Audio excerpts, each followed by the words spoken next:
Em marcha ré, produção de veículos cai 21% no primeiro semestre, revela balanço da Anfávia. Na região, montadoras dão férias coletivas e colocam funcionários em layoff. Eu acredito que a gente vai conseguir ter uma melhora assim no mercado e com isso vai passar mais tranquilidade para esses trabalhadores. Ao vivo, o economista comenta a retração do setor automotivo e analisa as possibilidades de recuperação. Tarifa indigesta. Restaurantes na Tamoios temem queda nas vendas com a cobrança de pedágio. O pedágio começou agora dia 1º, então a gente pensa já ter umas promoções para eles, né? Revelando São Paulo, até domingo, São José dos Campos se transforma na capital das tradições paulistas.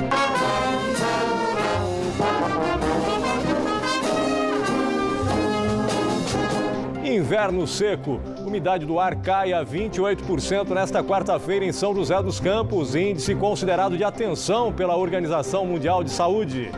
Fora da lista, ex-atletas medalhistas olímpicos de São José dos Campos não vão conduzir a tocha durante a passagem dela pela cidade.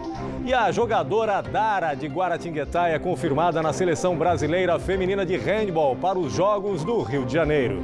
Agora, no Band Cidade.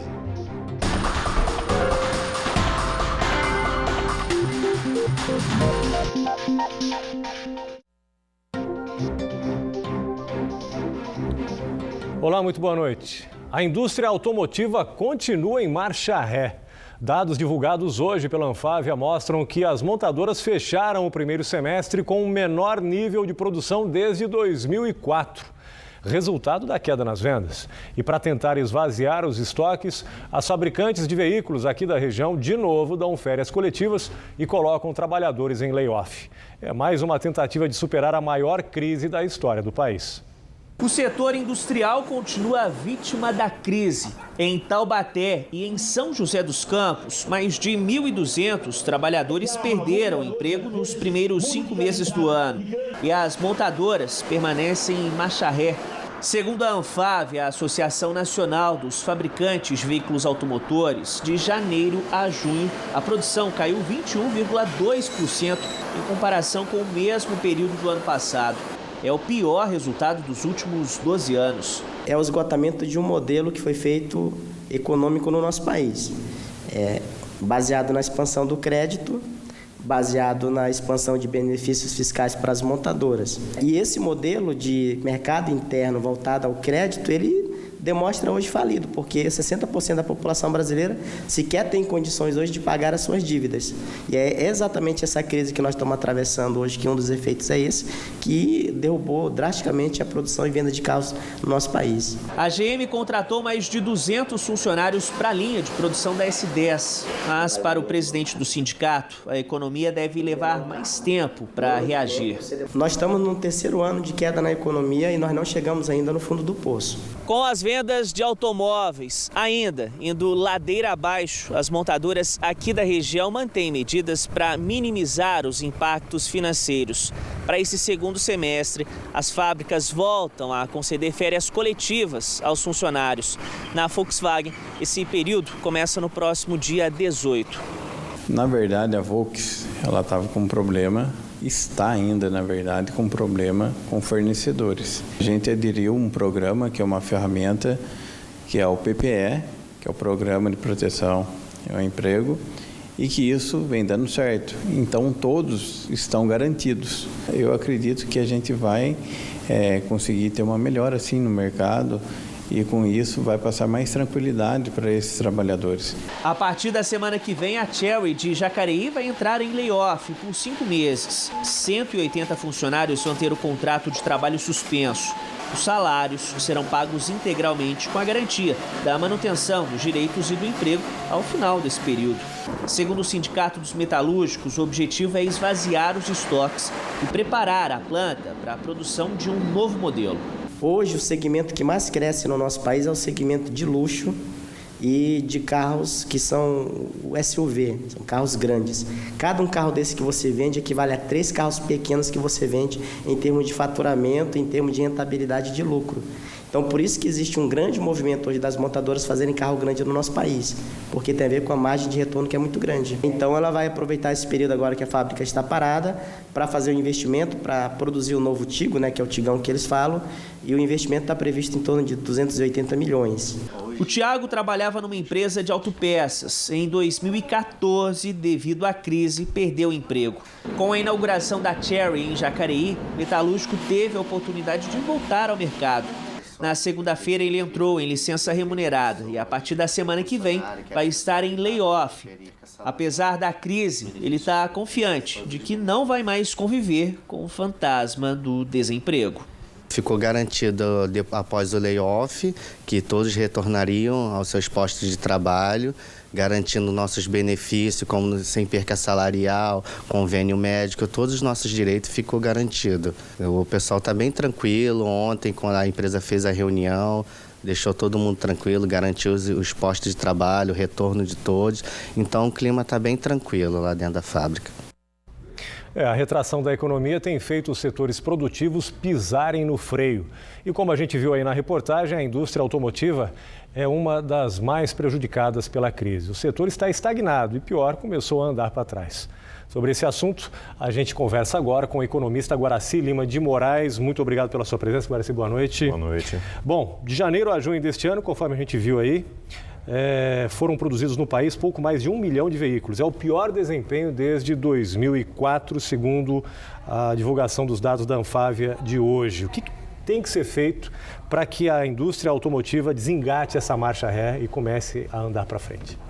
Nós estamos passando por um período até que longo de ajuste. Então, nós saímos de um momento no passado com grandes vendas, batendo recorde, e hoje nós estamos amargando estoques. Então, o que as indústrias estão fazendo agora é basicamente parar a produção, esperar que haja uma desova desses estoques, até porque o modelo 2017 daqui a pouco já começa a chegar nas concessionárias, mas sabendo que os patamares de produção de alguns anos atrás, eles não voltam tão cedo. Então, vai ter uma retomada, mas em níveis mais modestos. Segundo a Anfávia, divulgou hoje também, há 26 mil metalúrgicos no PPE, que é o Programa de Proteção ao Emprego do Governo Federal, em licença ou em layoff. Essas medidas devem realmente evitar o desemprego? A gente viu, os metalúrgicos e o próprio sindicalista aí estão otimistas, né? O setor ele está fazendo de tudo para manter a mão de obra. É uma mão de obra cara, difícil de treinar, especializar. Então, eles estão fazendo o possível para preservar esses funcionários. Isso porque eles acreditam já haver um início de retomada e que deve se sentir de uma forma mais consistente no final do segundo semestre. Então, essas são medidas que realmente preservam empregos e a gente espera que elas cheguem a tempo de manter os ritmos de produção. Bom, mas nem tudo é notícia ruim, né, Guaraci? A Anfávia divulgou que em junho 182.626 veículos foram fabricados. Comparando com o mês de maio, o número é 4,2% maior. Isso já é uma luz no final do túnel? Olha, com certeza as concessionárias estão sendo mais agressivas, as campanhas também, na tentativa de fazer bons negócios. Então, começa a girar os estoques das fábricas. Girou o estoque, ela vai produzir. Então, assim, o ritmo ele vai ser ditado agora pela parte comercial, né? Acredita-se que vai haver uma retomada, ela já esboça um início aí de movimento e acredito que sim, devemos ter aí final do segundo semestre, um finalzinho de ano um pouco mais tranquilo. O presidente interino Michel Temer admitiu esta semana, durante um encontro com representantes do agronegócio, que pode adotar medidas impopulares, né? E a ala econômica do governo interino defende aumento de impostos. Essa é realmente a primeira saída ou as reformas tão necessárias devem entrar na frente do aumento de impostos, possível aumento de impostos, como, por exemplo, a reforma da Previdência? Bom, nós temos aí 3 coisas diferentes. Uma, o governo tem que apertar o cinto e fazer o dever de casa, cortando gastos e emagrecendo, né, o que for possível. Deu aumento para os servidores, né? Pois é. Então, assim, é difícil sair, né, daquele ritmo de concessões, de benefícios na própria casa, mas ele tem que começar a mostrar a que veio, né? Então as medidas têm que ser impopulares, inclusive para o próprio governo, né? Servidores. Importava para todo mundo. Para todo mundo. Tem espaço para isso. E depois, a parte da receita, ele pode ter dois caminhos. Ou ele incentiva a produção e ganha pelo aumento de produção os impostos atrelados, ou ele aumenta a carga tributária. Definitivamente, o aumento de carga tributária é o pior cenário. E eu acredito que ele vai tentar outras medidas via competitividade, aumentar a competitividade dos segmentos, para depois, em último caso, tentar aumento de carga. Para encerrar a entrevista, amanhã o governo deve divulgar a meta fiscal para 2017. A equipe econômica defende 150 bilhões de reais, mas a Casa Civil sugere que repita, o rombo de 170 bilhões previsto para esse ano. Qual que é o impacto dessa meta no setor produtivo? É total, porque isso significa que o governo não vai ter dinheiro para fazer investimentos. E toda vez que ele fica sem dinheiro para investimento e para custeio, isso acaba refletindo no bolso do consumidor, principalmente da classe média. Quer dizer que a gente ainda vai ter que esperar um pouquinho, para ver o país crescer de novo. Sim, se parar de piorar já está menos pior. Exatamente, já é um bom caminho. Guaraci Lima de Moraes, economista, obrigado pela sua entrevista, uma boa noite. Boa noite. E quem mora em Jambeiro ou Paraibuna, por exemplo, e trabalha em São José dos Campos ou no litoral norte, desde o início do mês é obrigado a pagar pedágio na rodovia dos Tamoios. A cobrança começou este mês. Um gasto extra que também preocupa os comerciantes às margens da estrada. Desde 1º de julho, não há como evitar estas cabines na rodovia dos Tamoios. Na Praça de Jambeiro, a tarifa é de R$ 3,50. Em Paraibuna, custa R$ 6,20. O início da cobrança do pedágio gerou reclamação dos motoristas e preocupação para donos de restaurantes às margens da estrada. O restaurante já vinha sentindo um pouco da queda do movimento em decorrência da conjuntura econômica que era da ordem de uns 20% aproximadamente. E a partir da repercussão que deu a discussão da inauguração da praça de pedágio, o nosso temor é que isso influenciasse mais ainda negativamente a decisão do nosso cliente de vir até aqui. As pessoas poder desviar do caminho, achando que ia gastar mais. O medo se justifica no comportamento de quem vai ter que acabar com o gasto extra. Você tenta comprar refrigerante, água, já trazer no carro e comprar o mínimo possível na estrada.